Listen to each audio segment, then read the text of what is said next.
Assalamualaikum warahmatullahi wabarakatuh. Alhamdulillahirrabbilalamin. Wassalatu wassalamu ala rasulillah wa ala alihi wa sahbihi wa mawalah, amma ba'du. Sahabat beriman yang dirahmati Allah, alhamdulillah kita bertemu lagi di channel ini. Doa dan harapan saya, semoga sahabat semua selalu diberikan kesehatan, dimudahkan segala urusannya, dan dilancarkan rezekinya. Amin ya robbal alamin. Pada kesempatan yang berbahagia ini, mari sejenak kita luangkan waktu kita untuk mendengarkan tausiah yang sangat fenomenal dari guru kita, almarhum Kiai Haji Zainuddin MZ. Tentunya banyak sekali ilmu, hikmah, dan manfaat yang bisa kita jadikan pelajaran dalam kehidupan kita sehari-hari. Berikut ini mari kita simak bersama isi kajian dari guru kita, almarhum Kiai Haji Zainuddin MZ. Selamat mendengarkan. Selalu berusaha menyimpan sesuatu yang bisa membawa manfaat, baik untuk dirinya, untuk anak cucunya, maupun untuk keluarganya, untuk masa kini dan masa depannya. Kadang simpanan itu berbentuk uang, kadang berupa tanah, lain saat berbentuk pabrik, dan lain sebagainya. Sementara masa depan yang paling pasti adalah akhirat.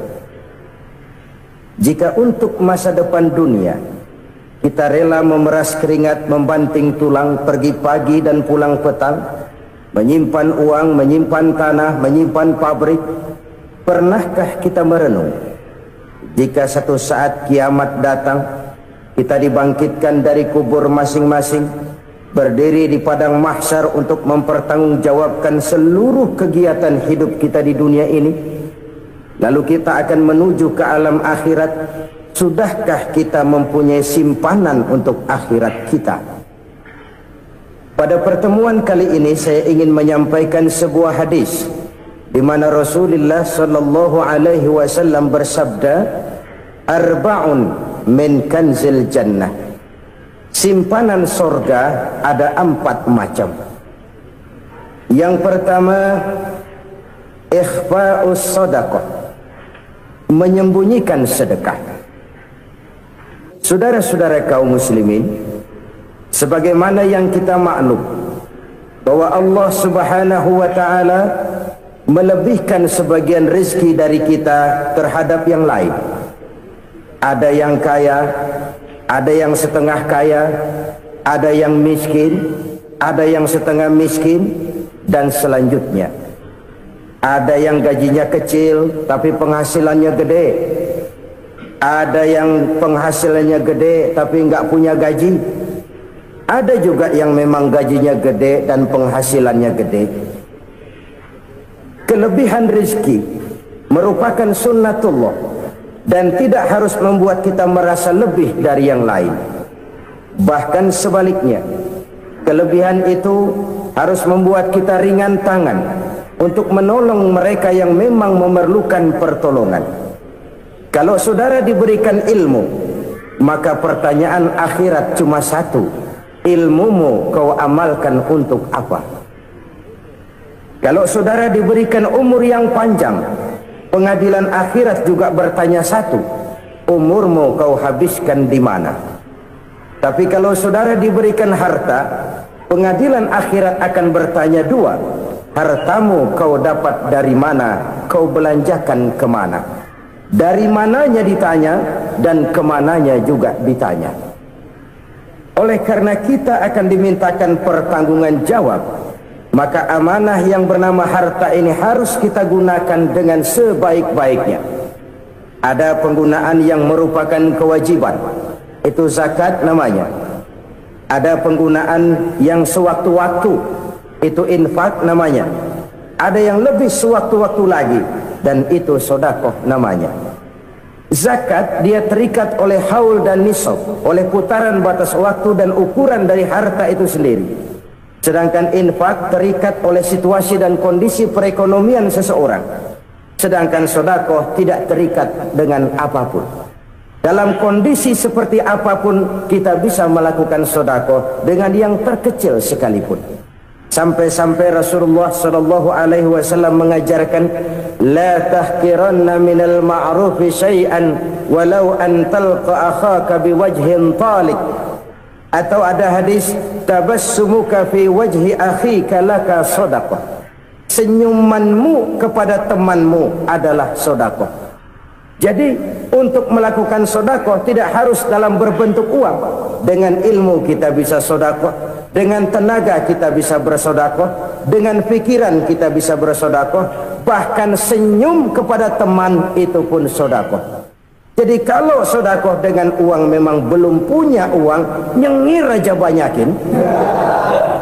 Itu asal pada tempatnya, jangan lalu ketemu tiang listrik cengengesan. Tentu tidak pada tempatnya dan tidak wajar. Nah, sedekah yang paling dicintai Allah adalah sedekah yang disembunyikan. Artinya jauh dari sifat riya. Kan kadang-kadang ada orang sedekah itu disebutkan namanya, apa tidak bagus?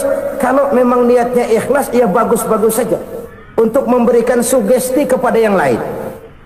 Si Fulan bin Fulan nyumbang sekian, diumumkan. Boleh kalau niatnya untuk memberikan rangsangan kepada yang lain supaya dia menyumbang lebih besar dari orang tadi.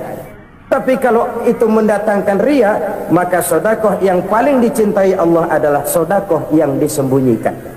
Tangan kiri saja tidak tahu apa yang diberikan oleh tangan kanan. Sedekah yang dilakukan dengan ikhlas akan merupakan perbendaharaan surga, tersembunyi dari pandangan orang lain, tidak seorang pun tahu. Karena memang sikap yang baik adalah melupakan kebaikan dan mengingat kesalahan. Itu salah satu ciri orang bahagia. Orang yang selalu mengingat kesalahannya dan berusaha melupakan segala kebaikannya. Kalau dia akan berada kebaikan, dia tidak bisa ikut, dia merasa rugi karena dia merasa belum pernah berbuat baik. Tapi kalau akan melakukan kesalahan baru, dia ingat kesalahan yang sudah-sudah, sehingga terhalang baginya untuk melakukan satu kesalahan baru.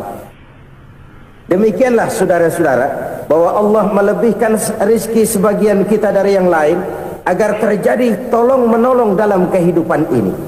Jadi kesenjangan yang nature, kesenjangan yang alami, itu sunnatullah. Ada yang kaya, ada yang miskin, ada yang kelas menengah. Nah, kenapa lalu sekarang kita berusaha mengentaskan kemiskinan? Oleh karena adanya kesenjangan struktural. Kalau yang kaya bisa semakin kaya, kenapa yang miskin tidak bisa naik jadi ikut sedikit kaya? Sebab pada dasarnya Islam adalah agama yang sejak turunnya sudah berupaya memerangi kemiskinan. Bahkan dikatakan kemiskinan itu mendekatkan kepada kekufuran. Orang kalau miskin udah dekat banget sama kafir. Gampang menjadi kafir. Berapa banyak saudara-saudara kita yang oleh karena soal perut, oleh karena soal materi, terpaksa meninggalkan dan menanggalkan akidahnya, menjual petunjuk yang diberikan Allah dengan kesenangan dunia yang cuma sebentar ini. Na'udzubillah thumma na'udzubillah. Jadi makin kita sembunyikan satu sedekah, semakin banyak perbendaharaan kita di surga. Sedekah yang paling dicintai Allah adalah sedekah yang disembunyikan. Malahan ada seorang sufi, dia punya kebiasaan kalau pergi sholat Jumat dia bawa uang, itu uang dia taruh di bawah tikar masjid. Dia niat sedekah kepada siapa saja yang nemuin itu duit. Maksudnya apa? Supaya yang nemuin nggak tahu siapa yang punya duit. Demikian dia saking ingin menyembunyikan sedekahnya. Karena sifat riya itu bisa memakan amal kita sendiri. Riya itu termasuk menyebut-nyebut kebaikan kita. Orang yang suka nepuk dada, sedikit-sedikit ngitungnya kalau nggak gua. Tuh kalau nggak gua tuh yang belas itu kalau nggak gua, iya kalau nggak lu kenapa emang? Orang yang suka menepuk jasa, tuh biasanya memang begitu saudara-saudara. Kalau perang lagi berkecamuk, orang nggak sempat ngaku jadi pahlawan. Tapi begitu perang selesai, yang kagak kenal bedil ngaku pahlawan, mas. Itu sesuatu yang biasa. Oleh karenanya Orang-orang yang ikhlas dalam bersedekah, disembunyikannya sedekah itu Allah cinta betul. Malahan ada hadis memberikan jaminan, inna sadaqatal mar'il muslimi tazidu fil umri wa tadfa'u mitata su'i. Sesungguhnya sedekahnya seorang mukmin tazidu fil umri, bisa menambah umur panjang, wa tadfa'u mitata su'i, dan menyelamatkan manusia dari mati secara su'ul khatimah. Jadi siapa yang kepengen panjang umur, banyaklah sedekah. Yang bosan hidup, pelit terus. Sedekah menambah panjang umur dan menyelamatkan manusia dari mati secara su'ul khatimah. Pak, katanya umur itu nggak bisa ditambah, nggak bisa dikurangin. Kapan? Kalau ajal sudah datang. Fa idza jaa ajaluhum la yastakhiruna sa'atan wa la yastakdimun. Kalau ajal datang tidak bisa dimajukan, tidak bisa dimundurkan. Itu kalau ajal sudah datang. Tidak bisa lagi umur ditambah dikurangi, sudah datang. Tapi kalau belum datang, itu kan haknya Allah. Mau ditambah, mau dikurangi, hak prerogatif Allah. Sebagai pencipta manusia, Allah maha kuasa dan maha mampu. Sedekah ini menambah panjang umur dan menyelamatkan manusia dari mati secara su'ul khatimah. Itu orang mati kan sama ya, kondisinya mati, nggak nafas. Tapi hakikat mati kan lain-lain. Ada yang mati itu husnul khatimah, baik akhirnya. Misalnya lagi ngaji mati, lagi sholat mati, lagi sedekah mati. Ini yang dinamakan dengan husnul khatimah, baik di akhirnya. Sebaliknya ada yang su'ul khatimah, jelek di akhirnya. Ini yang jadi catatan akhir. Lagi nyekek botol, mampus. Lagi banting kartu, modar. Su'ul khatimah, jelek pada akhirnya. Sedekah menyelamatkan manusia dari mati secara su'ul khatimah. Dan kita semua kepengen mendapat husnul khatimah, jauh dari su'ul khatimah. Oleh sebab itu yang bisa menyelamatkan kita dari penyakit itu antara lain adalah sedekah yang disembunyikan, yang dikerjakan dengan ikhlas karena Allah, tidak karena kepengen dipuji orang, tidak karena ingin dikatakan orang pemurah. Sebab orang dermawan itu orang yang memberi tanpa harus diminta. Kalau masih harus diminta, ya belum dermawan namanya, masih harus diminta. Kalau nggak diminta ya tulus, lolos, polos. Saudara-saudara kaum muslimin rahimakumullah, harta adalah amanat dan akan kita pertanggungjawabkan. Allah melebihkan rizki sebagian kita dari yang lain agar kita saling tolong menolong, bantu membantu. Nabi janjikan, siapa yang meringankan beban saudaranya muslim di dunia, Allah akan meringankan bebannya di akhirat nanti. Sebuah jaminan dari baginda Nabi. Si orang yang kita bantu barangkali tidak bisa membalas, Allah yang akan membalas lewat jalan lain yang tidak pernah kita sangka-sangka. Ada orang tanya, Pak, ini ada orang nyumbang masjid sambil marah-marah, bagaimana? Saya bilang sumbangannya aja ambil, marahnya jangan. Marahnya jangan diambil, itu urusan dia. Saudara-saudara kaum muslimin rahimakumullah, umat Islam ini kan umat yang punya potensi besar. Kadang kita merenung, kenapa kadang-kadang pembangunan masjid kok lambat sekali? Kalau hotel hari ini peletakan pertama, bulan depan peresmian. Supermarket hari ini peletakan batu pertama, minggu depan peresmian. Tapi kalau sudah yang namanya masjid, kadang-kadang peletakan batu pertama sekaligus jadi batu terakhir. 3 tahun, 4 tahun, campur nebar jalak di jalanan, duit dijaring kayak ikan sepat. Apa tidak ada orang Islam yang kaya? Banyak. Apa tidak ada pengusaha muslim yang jadi konglomerat? Ada. Lalu yang belum banyak itu yang komit terhadap nilai-nilai agamanya. Akhirnya kita jatuh jadi umat yang lemah. Belum ada pengusaha konglomerat muslim buka pabrik supermi cap beduk misalnya umpamanya atau pabrik kecap cap sorban supaya identitas keislamannya sedikit kelihatan. Kita jatuh jadi umat yang lemah karena potensi tidak terinventarisir dengan baik. Kita ini ibarat kompor yang cuma matengin nasi orang lain. Potensi kita dimanfaatkan oleh orang lain. Ukhuwah Islamiyah kita baru terbatas kepada silaturahmi. Ukhuwah di bidang ekonomi kita lemah, ukhuwah di bidang kebudayaan kita lemah, apalagi ukhuwah di bidang politik kita lebih rapuh lagi. Padahal ukhuwah itu adalah totalitas kehidupan manusia, menyangkut ipolexos bud, memerlukan nilai-nilai ukhuwah. Jadi oleh karena itu mari kita menyadari di dalam harta kita, walaupun kita yang cari pergi pagi pulang sore peras keringat banting tulang, di sana ada harta anak yatim, di sana ada hak masjid, di sana ada hak pesantren, di sana ada hak jihad. Berbahagialah seseorang apabila dia oleh Allah dijadikan keran. Keran itu menyimpan air, tapi tidak untuk dirinya, tapi disalurkannya kepada mereka yang memang memerlukannya. Saudara-saudara kaum muslimin rahimakumullah, ini yang pertama. Jadi perbendaharaan surga adalah menyembunyikan sedekah. Orang lain nggak tahu, kita pun nggak pernah ngitung-ngitung. Kita anggap lewat begitu saja, padahal itu deposit akhirat. Satu. Yang kedua, perbendaharaan surga itu apa? Wa kitmanul musibah, menyembunyikan kesulitan. Kadang orang takut menghadapi kesulitan, tapi makin kita merenung, hidup ini kan sebenarnya urusan. Takut sama urusan ya jangan hidup. Tandanya orang hidup itu kalau punya urusan. Urusan melupakan problem, problem sering menimbulkan kesulitan. Kesulitan bukan untuk ditakuti, tapi untuk diatasi dan dicarikan jalan keluarnya. Siapa sih orangnya yang nggak pernah sulit-sulit? Makin tinggi status sosialnya, makin gede urusannya. Makin tinggi kualitas imannya, makin berat tingkat kesulitannya. Cuma memang yang namanya enak itu seperti pelangi.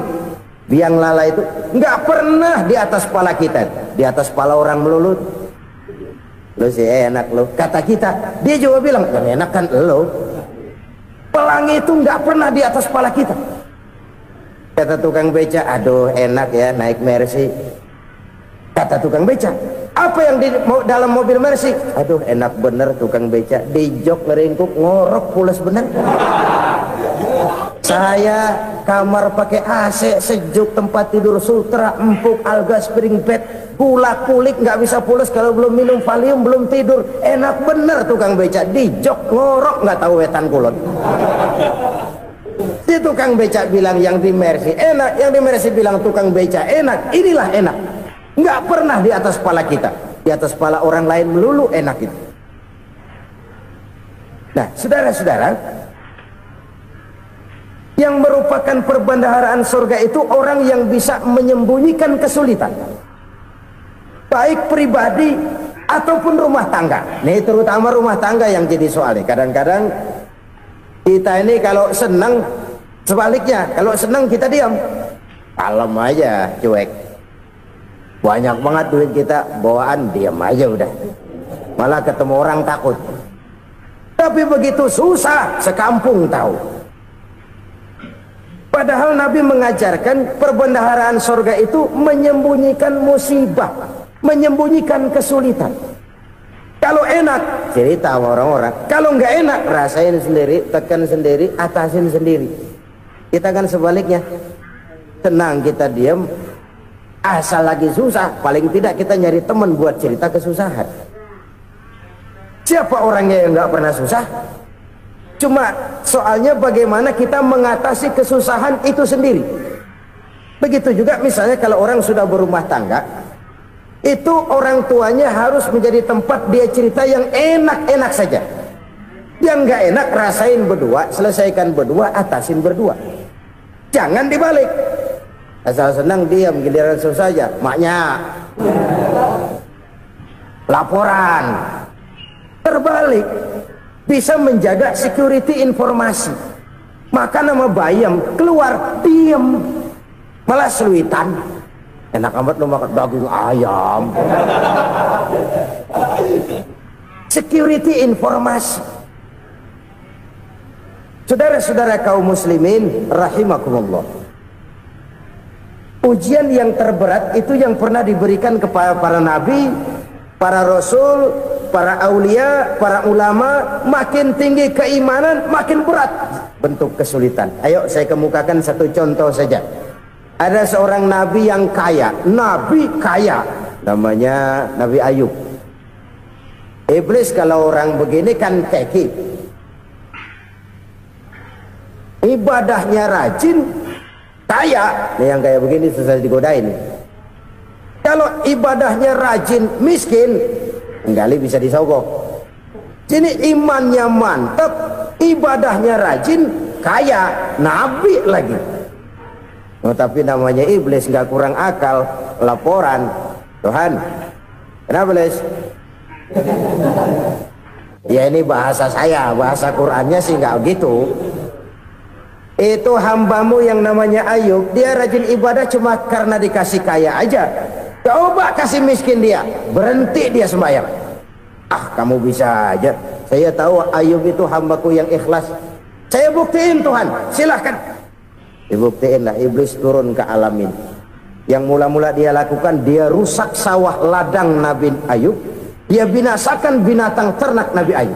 Sehingga dalam waktu singkat, jatuhlah Nabi Ayub dari orang paling kaya jadi orang paling miskin. Beliau masih ibadah di mihrab dalam masjid. Datang iblis. Saudara Ayub, ya, lagi ngapain? Ibadah. Nyembah Allah, nyembah Allah. Oh, percuma. Kenapa? Tuhan yang ente sembah nih, dia udah bikin miskin ente. Sawah ladang ente hancur lebur, binatang ternak binasa. Sekarang ente jadi orang paling miskin. Ngapain nyembah Tuhan kayak begitu? Tekor. Udah berhenti dah ibadah, berhenti ibadah. Ini iblis sama Tuhan laporannya lain, yang dikerjakan kepada Nabi Ayub juga lain. Benar begitu iblis kata Nabi Ayub? Iya, sawah ladang saya habis buras, binatang ternak saya binasa, binasa. Saya miskin, bangpak. Apa jawab Nabi Ayub? Bukan innalillahi, ya ini hebat. Alhamdulillahillazi a'tani wa akhza minni. Segala puji bagi Allah yang telah memberikan harta kepada saya dan sekarang mengambilnya lagi. Alhamdulillah. Allah yang ngasih, Allah yang ambil. Itu mah urusan Allah. Iblis cuman ibadah jalan terus, sujud lagi Nabi Ayub. Iblis seleher gondok banget. Dasar Nabi nggak mempan dia apa-apain. Miskin malah alhamdulillah. Allah yang ngasih, Allah yang ngambil. Jadi kalau kita tidak komit, kita tidak terikat kepada kaya, miskin, senang, susah, apa yang bisa bikin kita susah? Jadikan kekayaan, kemiskinan, jadikan senang, susah sebagai anak buah yang bisa kita atur. Jangan kekayaan ngatur kita, jangan kemiskinan ngatur kita. Kita yang harus mengatur mereka. Senang, susah, kaya, miskin, bahagia, sengsara, jadikan itu anak buah yang bisa kita atur. Kalau sekarang kita kaya, lain saat boleh jadi kita miskin, semiskin-miskinnya. Allah yang ngasih, Allah yang ngambil. Tenaga mana yang bisa menghalangi? Ibadah jalan terus. Iblis makin gondok. Dasar Nabi loh. Akhirnya apa? Nabi Ayub dikerjain, diberikan penyakit. Demikian fatal penyakitnya. Bayangin, udah miskin sakit. Masya Allah. Miskin sakit. Sakitnya nggak lama, kira-kira 16 tahun. Istrinya 3, 2 mental minta ceraiin. Ngerawatin laki bengek begini. Senang belum tentu, susah udah pasti nih. Cerai aja, cerai dah. Cerai. Tinggal satu Siti Rahmah yang setia menemani beliau. Sesetia-setianya hati perempuan. Satu saat Siti Rahmah bilang, "Bang, Ya, abang kan nabi bang. Lalu namanya nabi kan doanya jarang meleset bang. Maksud kamu minta kenapa sih sama Tuhan biar abang sembuh baik dah bang? Itu Rahmah. Iya. Saya sakit berapa tahun sih dah? 16 tahun bang. Sebelum ini saya sehat berapa tahun? Ya kira-kira 60 tahun bang. Nah coba ente banding-bandingin Rahmah. Saya dikasih sehat 60 tahun, dikasih sakit 16 tahun, sudah nggak sabar mau doa kepada Allah minta sembuh. Saya malu kepada Allah. Diuji dengan yang luar biasa seperti ini, tidak mengganggu stabilitas kehambaannya. Dia tetap menghamba kepada Allah Subhanahu wa ta'ala.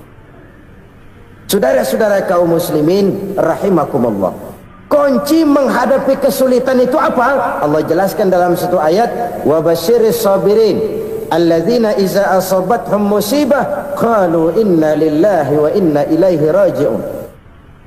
Gembirakan orang-orang yang sabar. Siapa mereka itu? Yang apabila mendapat musibah mereka kembali kepada keyakinan dasar, segalanya dari Allah dan segalanya akan kembali kepada Allah. Ini konsepsi dasar dari sikap muslim dalam menghadapi berbagai kesulitan. Segalanya dari Allah, segalanya akan kembali kepada Allah. Kalau ini sudah kondisi dasarnya, maka kita akan lapang menghadapi kenyataan bagaimanapun pahitnya. Apakah itu namanya miskin, apakah itu namanya sakit, bahkan maut sekalipun. Segalanya dari Allah, segalanya akan kembali kepada Allah. Ini sikap hidup, bukan sekedar ucapan. Kita kadang-kadang menjadikannya sebagai ucapan. Mulutnya sih nggak berhenti, innalillahi wa inna ilaihi raji'un, tapi nangisnya terus gerung-gerungan. Bukan itu, ini kesadaran moral. Kalau segalanya dari Allah, segalanya kembali kepada Allah, kan sebenarnya cuma nunggu giliran. Hari ini saya nyembayangin dia, entah hari apa saya disembayangin orang. Hari ini saya antar dia ke kubur, entah hari apa orang nganterin saya ke kubur. Hari ini saya tahlilkan dia, entah nanti kapan orang tahlilkan saya. Segalanya dari Allah, segalanya akan kembali juga kepada Allah. Oleh sebab itu saudara-saudara, kesulitan bukan untuk ditakuti, kesulitan justru untuk diatasi, dicarikan jalan keluarnya. Dan tidak ada orang yang tidak pernah mendapat kesulitan, tidak ada. Semakin tinggi status sosial, semakin tinggi kualitas keimanan, semakin besar juga tingkat kesulitan. Hanya saja bagaimana cara kita mengatasinya. Dan Al-Quran menyatakan, inna ma'al usri yusra. Di balik kesulitan itu pasti ada kemudahan. Roda itu berputar. Karena itu Rasulullah sallallahu alaihi wasallam mengingatkan kepada kita, ta'arraf ilallahi firraha ya'rifka fisyiddah. Ingatlah kepada Allah di waktu kamu senang, supaya Allah ingat kepada kamu di waktu kamu susah. Kalau waktu senang kita ingat kepada Allah, kita susah, Allah tidak akan meninggalkan kita. Tapi kalau waktu senang kita jauh dari Allah, sujud tidak sempat, dengan masjid jauh, ketika senang kita lupakan Allah, nanti begitu kita susah, Allah lupakan kita, dan itu menyakitkan. Oleh karena itu orang-orang tua kita dulu bilang, kalau lagi sehat ingat-ingat lu bakal sakit nanti. Kalau lagi kaya ingat-ingat satu saat kita bakal jatuh miskin. Bahkan kalau lagi muda ingat-ingat kita bakal tua. Dan yang terpenting, kalau lagi hidup ingat-ingat kita bakal mati. Saudara-saudara kaum muslimin rahimakumullah. Jadi yang kedua yang merupakan perbendaharaan surga, menyembunyikan musibah. Saudara-saudara kaum muslimin rahimakumullah. Hal ketiga yang merupakan perbendaharaan surga adalah wasilatur rahmi. Orang yang suka bersilaturahmi. Sebagaimana yang kita maklum bahwa manusia adalah makhluk yang disebut zon politika, makhluk sosial yang tidak mungkin hidup sendiri-sendiri. Betapa dan siapapun kita memerlukan orang lain. Bodoh betul manusia kalau tinggal di tengah masyarakat tapi tidak mau bermasyarakat, merasa hebat sendiri, pinter sendiri, gagah sendiri, kaya sendiri, mungkin kalau mati juga ngubur sendiri. Jangankan kita di sini, Di sorga saja Nabi Adam waktu sendirian bengong melulu, mondar mandir. Allah tegur dam sepi dam. Ya ini kalau bahasa saya. Iya Tuhan, sepi ini nggak ada coret-corekan pisan ini. Diciptakan Siti Hawa baru anteng Nabi Adam. Itu di surga. Cobalah. Umpamanya saudara tinggal di Jakarta nih. Kayak bener. Apaan aja di Jakarta punya saudara dah. Jembatan Semanggi ambil. Monas, Buntel bawa pulang. Hotel-hotel ambil semua. Cuman tinggal di Jakarta sendirian, apa enaknya? Betapa dan siapapun kita perlu orang lain. Tidak ada seorang pun yang bisa memenuhi kebutuhan hidupnya secara sendiri-sendiri. Nah, Islam telah menyelamatkan manusia dari ras diskriminasi, mengikat manusia dengan persaudaraan yang berlandaskan kepada akidah. Karena itu dianjurkan bersilaturahmi. Bahkan Nabi menyatakan, man arada ayyubsata lahu fi rizqihi wa yunsa'a fi atharihi falyasil rahimah. Siapa yang kepengen diluaskan rezekinya dan dipanjangkan usianya, banyaklah ia bersilaturahmi. Siapa yang kepengen dimudahkan rezekinya, hendaknya ia banyak bersilaturahmi. Kalau banyak teman, kesulitan kan paling tidak ada tempat cerita. Udah susah sendirian, kita pikirin diri, nggak ada tempat tukar pikiran. Cepet banget sama bengek. Dilawan sendiri. Nah, secara makro kita bisa berkata, tidak mungkin ada kemenangan kalau tidak ada kekuatan. Tidak ada kekuatan kalau tidak ada kesatuan dan persatuan. Tidak mungkin ada kesatuan dan persatuan tanpa semangat silaturahmi. Kalau umat Islam mau menang, dia harus kuat. Kalau umat Islam mau kuat, dia harus bersatu. Kalau umat Islam mau bersatu, dia harus membudayakan silaturahmi ini. Bahkan sampai-sampai kata Nabi, kalau bisa cari nilai tambah. Apa? Silman qata'at. Bersilaturahmilah kau kepada orang yang marah denganmu. Masya Allah, indahnya ajaran agama kita. Orang yang marah pun kepada kita, kata Nabi, kalau bisa bersilaturahmilah kepadanya, kepada orang yang marah itu. Di situ nilai tambah. Cuman jujur nih hadis, ngucapinnya gampang, ngamalinnya yang berat banget. Orang marah sama kita, kita disuruh silaturahmi, ada apa malu? Lu marah, ada gua marahan lagi. Tunggu pikirin. Saudara-saudara kaum muslimin rahimakumullah. Tapi ini yang diajarkan, bahkan ini yang dicontohkan oleh baginda Rasul. Bagaimana begitu mudah, misalnya satu saat Abu Jahal ini ngatur strategi bagaimana bikin Muhammad celaka. Dia gali lubang di depan tempat tidurnya. Dia tutupin daun korma. Terus dia panggil seseorang, ke sini. Kasih tahu Muhammad, pamannya sakit keras, minta ditengokin. Berangkat orang ini ke sana. Muhammad, labbaik. Pamanmu sakit keras, dia minta ditengokin. Baik, saya akan datang menjenguk beliau. Berangkatlah Nabi ke rumah Abu Jahal tanpa prasangka apapun. Abu Jahal udah pasang setil, selimut 3 rangkap setengah dia pakai, persis kayak orang meriang. Tapi sembari ngintip dari balik selimut, begitu Muhammad buka pintu, nah masuk perangkap nih. Muhammad jalan menuju tempat pembaringan. Makin lama makin dekat, makin lama makin dekat, makin dekat ke lubang yang dipasang oleh Abu Jahal itu. Dalam hati Abu Jahal, terus dah jatuh, mampus dah lo ini. Mampus lo hari ini nih. Apa yang terjadi? Malaikat Jibril datang. Muhammad, pamanmu cuma pura-pura sakit. Di depan tempat tidurnya ada lubang perangkap supaya kamu jatuh ke situ. Sudah, kamu pulang. Balik kanan Nabi. Sudah hampir jatuh ke lubang, balik kanan, pulang. Bayangin kecewanya Abu Jahal. Muhammad dikit lagi, Muhammad dikit lagi. Enggak paman, saya pulang aja. Emosi bangun dari tempat tidur, enggak sadar kalau lagi pura-pura sakit. Lompat ngejar Nabi, dia lupa dengan lubang yang dia gali. pusrak, nyemplung sendiri ke dalam lubang.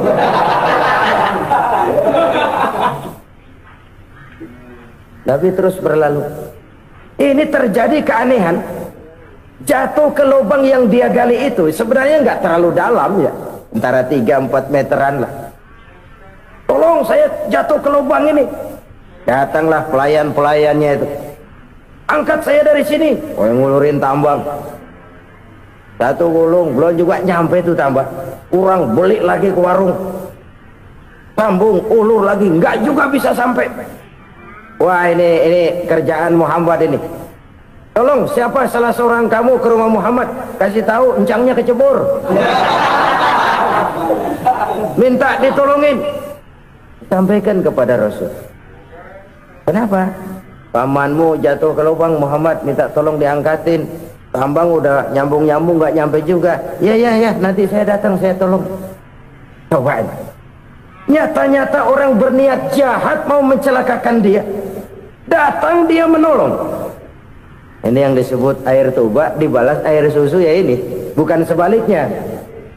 Air tuba dibalas air susu. Paman, kecebur ya? Iya Muhammad, tolongin nih. Pegang tangan saya. Nabi ulurkan tangannya. Nyampe. Dipegang oleh Abu Jahal.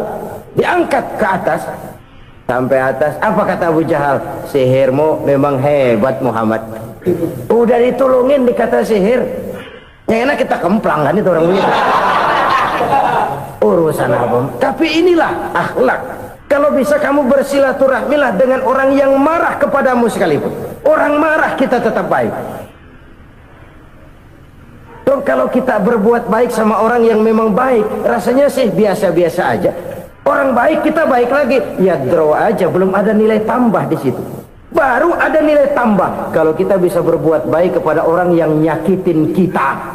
Itu namanya kita setingkat di atas dia. Dia sakitin kita, kita berbuat baik sama dia. Dia pelit sama kita, kita baik sama dia. Dia marahin kita, kita deketin dia.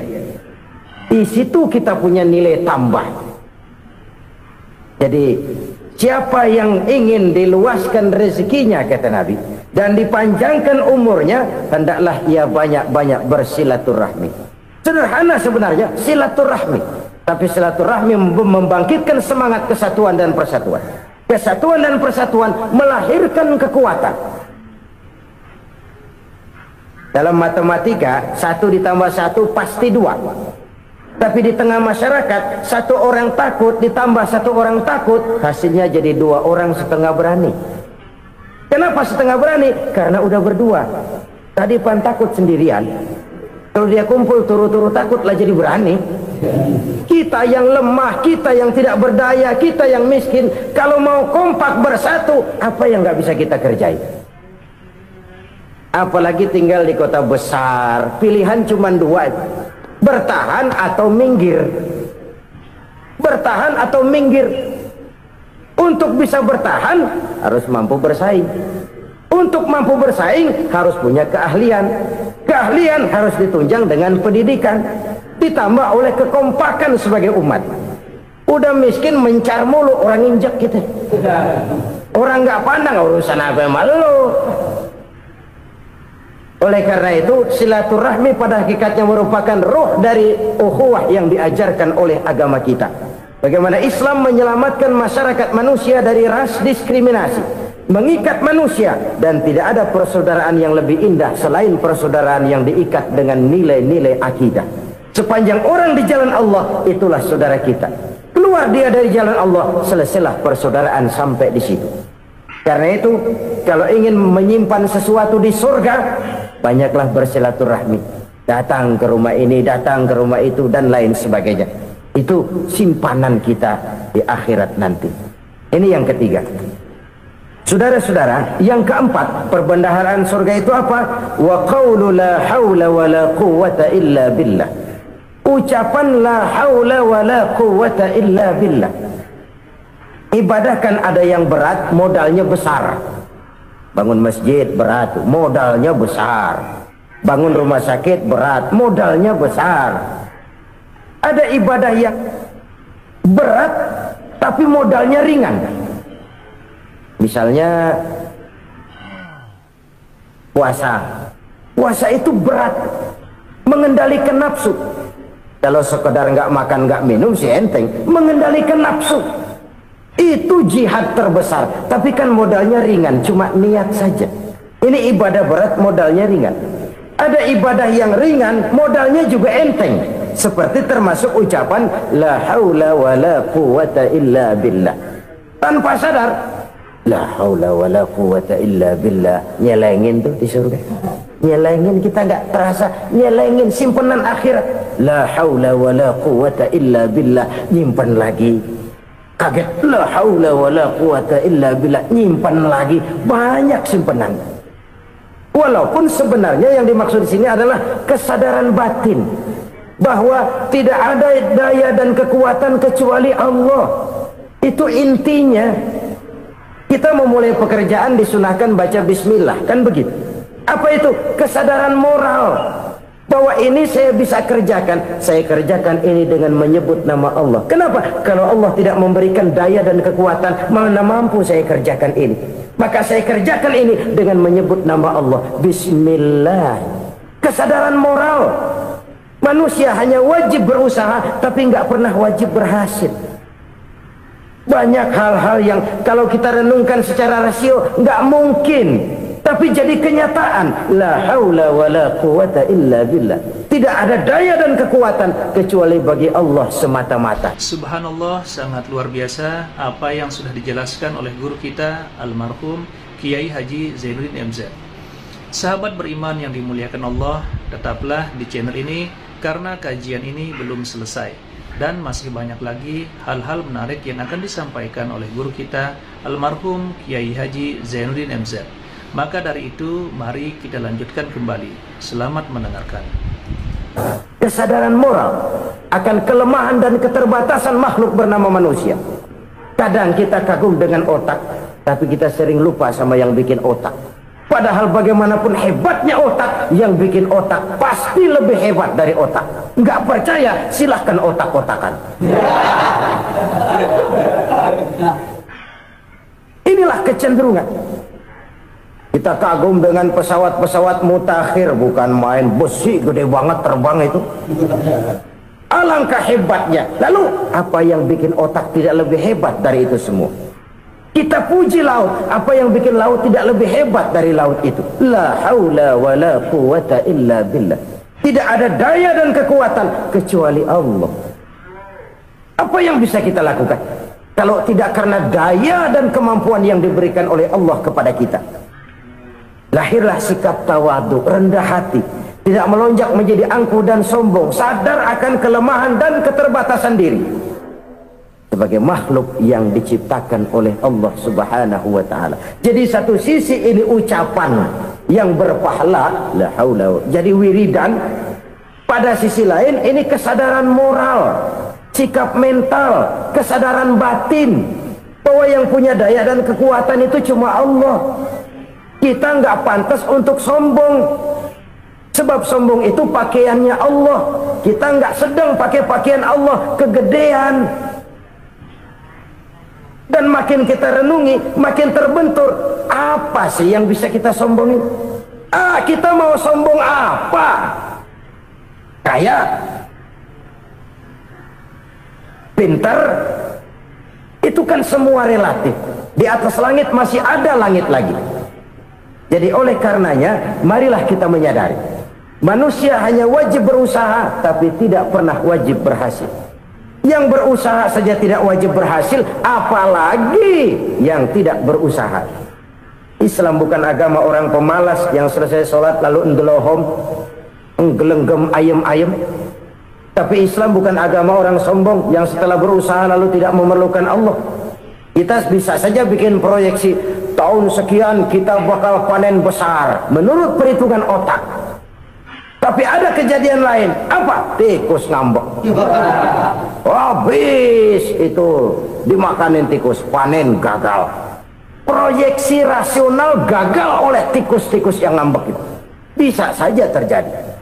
Tahun depan kita panen besar, urung. Kenapa? Musim panas panjang. Nah, sekarang ini koran-koran bikin berita musim mengalami penyelewengan. Bukan cuma manusia yang nyeleweng sekarang. Musim pakai nyeleweng. Mestinya kan musim hujan udah selesai, masih hujan-hujan juga. Musim. Nah sekarang kita boleh bikin proyeksi, kita bakal panen besar. Tahu-tahu musim panas panjang, sawah retak, air kering. Cari teknokrat yang paling botak, suruh pendekin tuh musim panas. La haula wa la quwata illa billah. Inilah kesadaran moral. Saudara, saya teringat satu saat ada seorang konglomerat. Umurnya ya kira-kira 70-an. Satu saat dia ditanya oleh wartawan, "Pak, umur Bapak berapa sih?" "Ya paling 10 tahun." 10 tahun? 10 tahun? Anak Bapak berapa orang? Satu. Satu saja? Satu. Harta Bapak berapa? Ya paling-paling bangsa 7 juta kali. 7 juta? Iya. Pak, kenapa Bapak bohongi saya? Bapak punya buku biografi, koran-koran, majalah-majalah banyak memuat cerita riwayat hidup Bapak. Saya tahu umur Bapak 70. Kenapa bilang cuma 7 tahun? Saya tahu anak Bapak 8. Kenapa cuma bilang 1?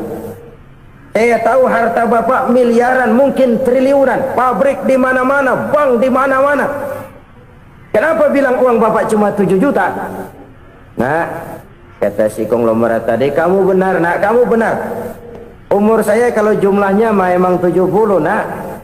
Cuman ingat-ingat saya, baru 7 tahun terakhir ini saya sujud. Baru 7 tahun terakhir ini saya berusaha dekat dengan Allah. Saya laksanakan perintahnya, saya jauhi larangannya. 7 tahun inilah rasanya yang ada nilainya di hadapan Allah. Yang 63 tahun matong, kelabu, kelem umur gue. Habis untuk maksiat, untuk munkarat. Maka ketika ditanya tadi, umur saya 7 tahun itu. Oh begitu Pak. Oh iya. Lalu anak Pak, anak Bapak kan 8. Kenapa bilang cuma 1? Nah, kalau jumlah hitungannya memang anak saya 8. Tapi dari 8 orang ini rasanya cuma 1 nih yang bakal jadi buah hati, belahan jantung, pelanjut cerita, penerus sejarah, bakal jadi anak soleh yang akan mendoakan saya. Cuma 1 rasanya anak saya ini yang bakal jadi buah hati saya, besar-besaran saya, yang akan mendoakan di kubur saya, yang akan mendoakan di akhirat saya. Yang 7 orang mana? Masya Allah, yang 1 tenggeng, yang 1 nyekek botol mulu, yang 1 nggak karu-karuan. Makanya saya bilang 1 anak saya yang akan bisa mendoakan saya. Oh begitu Pak. Iya. Nah harta Pak, harta Bapak kan triliunan, pabrik Bapak di mana-mana, uang Bapak hampir di tiap bank-bank besar. Kenapa bilang cuma 7 juta? Betul kau Nak.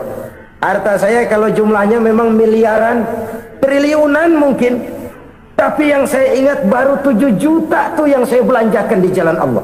Saya nyumbang masjid, saya santuni yatim piatu, saya bantu pembangunan pesantren, saya bantu pembangunan rumah sakit Islam. Itu yang akan saya bawa pulang ke akhirat, yang 7 juta itu.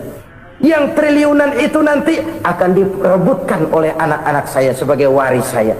Jadi harta saya 7 juta itu yang bakal nemenin saya di akhirat, yang akan saya bawa pulang jadi teman saya.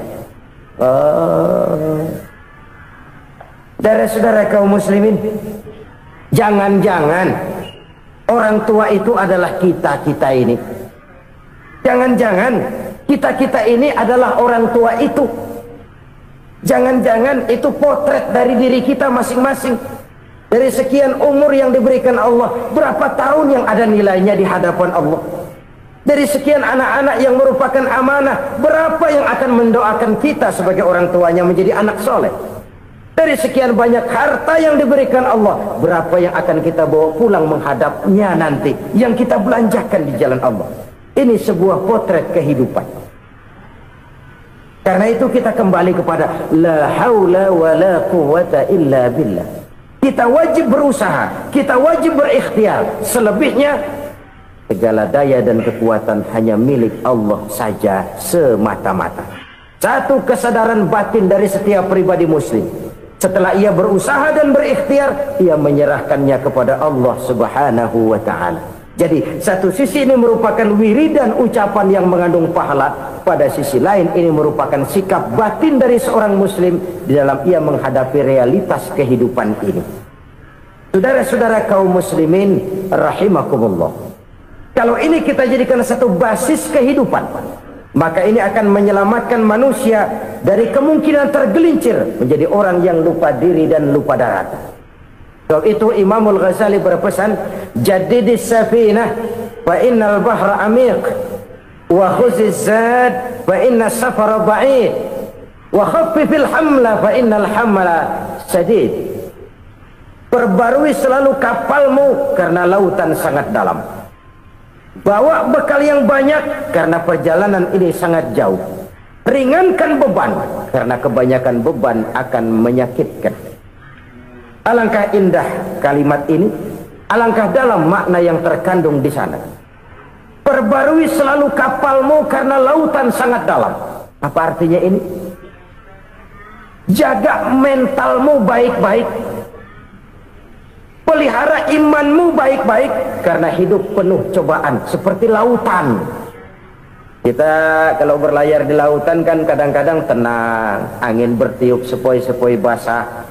Jika malam datang, bintang gemintang bertabur menghias cakrawala. Rembulan memantulkan sinarnya dengan indah.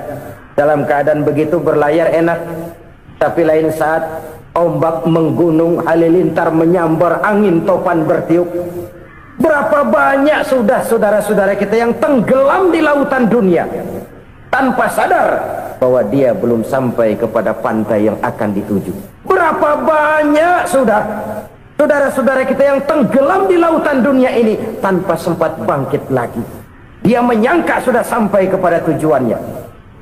Hati-hati kapal jangan sampai bocor karena lautan sangat dalam. Iman ini jaga baik-baik karena hidup penuh dengan ujian. Wa khuzizat fa inna safara ba'id. Bawa bekal yang banyak karena perjalanan sangat jauh. Saudara mau ke Bandung, bawa duit. Saudara mau ke Surabaya, banyakkan lagi duitnya. Saudara mau ke Mekah, gepokan, iketan tuh duit nggak lembaran lagi. Makin jauh perjalanan, makin banyak bekal yang harus kita bawa. Kalau saudara dari Jakarta mau ke Surabaya, kagak bawa duit berangkat juga, itu sih bukan berani namanya, nekat. Sampai Surabaya belum tentu, sengsara di jalan udah pasti. Kenapa? Nggak bawa bekal berangkat. Sama juga kita nih, misalnya belum sempat sembahyang, mati. Waduh, berani banget orang. Belum punya bekal, mati. Sengsara di jalan. Atau bekal tidak cukup. Dari Jakarta saudara mau ke Surabaya, bawa duit 500 perak. Paling jauh Cikampek nyampenya itu. Paling jauh itu. Antara jauhnya perjalanan dengan bekal yang saudara bawa tidak seimbang. Hidup ini perjalanan panjang. A walking tour. Dimulai dari alam arwah. Sebelum jasad diciptakan, roh diciptakan lebih dulu. Dari situ pindah ke alam rahim. Dari alam rahim pindah ke alam dunia. Dari alam dunia pindah ke alam barzah. Baru menuju akhirat. Satu perjalanan panjang. Kalau bekal tidak bawa, sengsara di jalan. Bawa bekal yang banyak karena perjalanan ini sangat jauh. Wa khaffifil hamla, ringankan beban karena beban itu cuma akan menyulitkan. Kalau bekal itu sih keperluan, tapi beban nggak kita perluin, cuma ngeberat-beratin. Apa ini beban? Dosa, kecurangan, kebatilan, kezoliman, ketidakadilan, kesewenang-wenangan. Itu akan jadi beban kita di akhirat. Alangkah celakanya, perjalanan panjang, bekal tidak bawa, beban kelewat banyak, alamat sengsara di jalan. Pahala tidak ada, dosa berlipat ganda. Na'udzubillah, summa na'udzubillah. Kalau kita rangkum nasihat Al-Ghazali dengan kisah si konglomerat tadi, kita akan mengambil kesimpulan. Pertama, bekal terbaik dalam menghadapi gejolak kehidupan ini tidak lain adalah iman. Yang kedua, pahala dan dosa. Dua hal kontroversial. Pahala adalah bekal, dosa adalah beban. Tapi kita sekarang kan tidak begitu terangsang kepada yang abstrak. Orang berlomba mencari yang konkret-konkret saja, yang real. Kalau memang dosa, benjol dong, kira-kira begitu. Kira-kira begitu. Persis orang Yahudi dulu. Orang Yahudi itu kan pernah minta kepada Nabi Musa, "Ya Musa, lan nu'mina laka hatta narallaha jahrah." Musa, kami nggak bakal mau beriman kepada Allah kalau belum kami lihat Allah ada nongkrong di depan kami. Kalau memang Tuhan ada, taruh dong di depan kami. Mau yang konkret-konkret saja. Kalau memang dosa, benjol dong. Kalau memang pahala, berasa dong. Orang terangsang kepada yang real, yang konkret-konkret saja. Karena itu, untuk mengejar dosa orang mau bayar. Tapi untuk mengejar pahala, walaupun tidak bayar, orang segan. Ini yang dikatakan oleh Nabi, kamu mengharapkan ke surga, tapi kamu berat melaksanakan sesuatu yang bisa membawa kamu ke surga. Kamu ingin jauh dari neraka, tapi tiap saat kamu lakukan perbuatan-perbuatan yang justru menjerumuskan kamu ke neraka. Idda'aitum an-najata minan nar wa ramaitum fiha anfusakum. Kamu ingin selamat dari neraka, tapi kamu lemparkan diri kamu ke neraka. Kamu ingin masuk surga, tapi berat sekali kamu melakukan perbuatan-perbuatan yang bisa menyampaikan kamu di surga. Saudara-saudara kaum muslimin rahimakumullah. Jadi hal keempat yang merupakan perbendaharaan surga adalah la haula wa la quwwata illa billah. Satu sisi ini merupakan ucapan yang memperberat timbangan akhirat. Pada sisi lain ini merupakan sikap hidup seorang muslim. Kesadaran batin yang sangat dalam bahwa tidak ada daya dan kekuatan kecuali Allah. Dan itu kita simbolkan pada saat memulai pekerjaan dengan Bismillah, dengan menyebut nama Allah. Satu kesadaran moral, saya hanya bisa melakukan ini karena diberikan daya dan kekuatan oleh Allah. Lahirlah sikap tawadu, rendah hati, tidak melonjak menjadi angkuh dan sombong. Saudara-saudara, sampai sini dulu jumpa kita kali ini. Semoga 4 perbendaharaan surga ini dapat kita lakukan, yang kelak akan merupakan bekal kita di kemudian hari nanti. Amin ya rabbal alamin. Terima kasih atas segala perhatian, mohon maaf atas segala kekurangan. Usikum wa iyaya bitaqwallah. Wassalamualaikum warahmatullahi wabarakatuh. Waalaikumsalam warahmatullahi wabarakatuh. Alhamdulillahirrabbilalamin. Itulah tadi tausiah yang sangat luar biasa yang disampaikan oleh guru kita almarhum Kiai Haji Zainuddin MZ. Banyak sekali ilmu, hikmah, dan manfaat yang bisa kita jadikan pelajaran dalam kehidupan kita sehari-hari. Sahabat beriman yang dimuliakan Allah, mari kita doakan guru kita, semoga beliau diampuni segala dosa-dosanya dan dilapangkan kuburnya. Amin ya rabbal alamin.